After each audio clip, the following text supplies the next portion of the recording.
Të nderuar, mbas veprimeve të sotme, unë besoj se zoti Kurti nuk mund të del dhe të deklaroj se opozita po e bllokon punën institucionale dhe konstituimin e Kuvendit të Kosovës.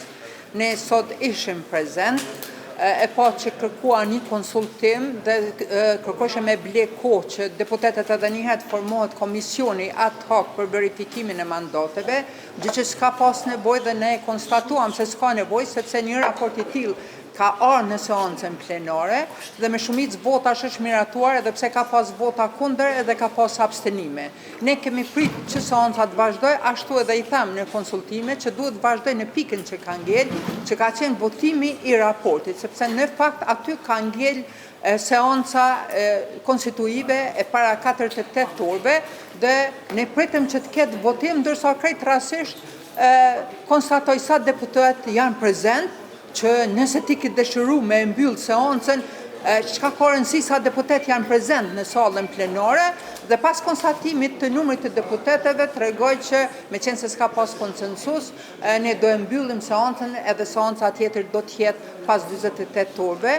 Kjo është antikushtetuese, është antiligjore, sepse në fakt ai është dashur që këtë raport sot ta hull në votim në mënyrë që deputetet sipas dëshirave dhe qëndrimet votojnë pro, kundër apo të abstenojnë. Dhe nuk e kanë asnjë arsye sot që opozitën me e akuzu për bojkotim të konstituimit të Kuvendit të Kosovës.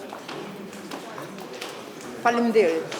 U pashë në ka konsenzus, nëse ju partitë opozitare jeni të një qëndrimi të njëjtë, atëherë prej kujt është duke mungu konsenzus dhe çka s'po arrini me pas konsenzus. Kur që të gjithë po deklaroni që jeni për vazhdim të seancës dhe për votim edhe një herë këtë raport.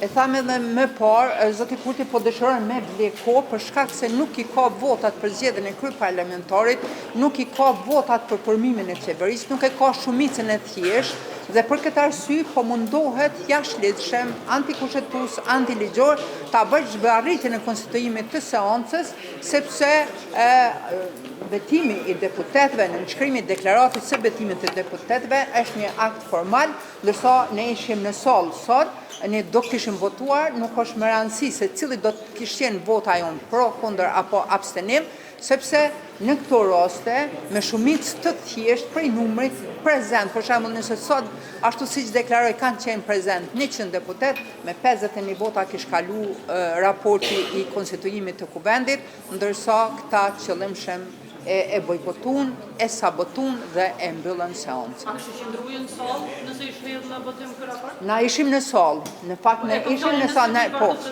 ne ishim në sallë, gjithë deputetet edhe të opozitës, gjithë kemi qenë në sallë, ndërsa qëndrimi se si do të votojmë është drejta jonë legjitime se do kishim votuar.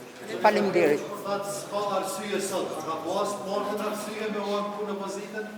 Absolut as të martën s'ka pas, sepse ne kemi nxjerrë në pan një shkelje ligjore dhe kushtetuese dhe shifni sa po lexova një lajm që sot kryeministri që po deklarohet që është i dorëhequr ka emëruar shefin drejtorin e doganave. A ka të drejtë kryeministri sot të emëroj kryeministrin në dorëheqje apo si ushtruesi detyrë të emëroj drejtorët e doganave? Domethënë po e përdor qeverinë për kusuret veta, po e përdor pozicionin për emërime të tjera të jashtëligjshme dhe normal që ju konvenon ta bllokojnë punën e Kuvendit të Kosovës.